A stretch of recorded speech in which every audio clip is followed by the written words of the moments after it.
با پدر زیشتی مکن ناگه خدا کورت کند، از دری درگاهی لطفش رانده و دورت کند. با پدر زیشتی مکن ناگه خدا کورت کند، از دری درگاهی لطفش رانده و دورت کند.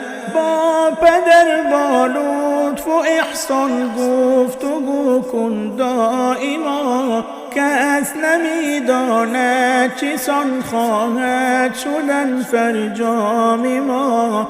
با پدر با لطف و احسان گفتگو کن دائما، کس نمیداند چسان خواهد شدن فرجام ما.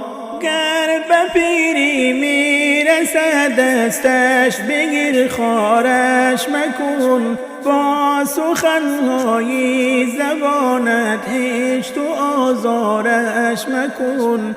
گر به پیری میرسد دستش بگیر خارش مکن، با سخنهای زبانت هیچ آزارش مکن.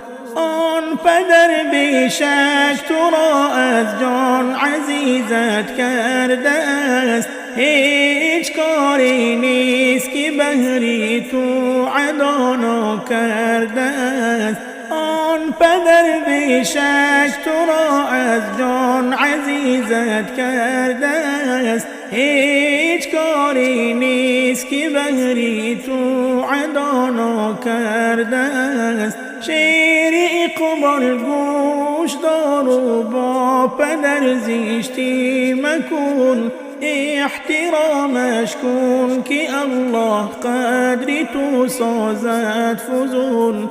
شیر اقبال گوش دار و با پدر زیشتی مکن، احترامش کن که الله قدری تو سازد فزون.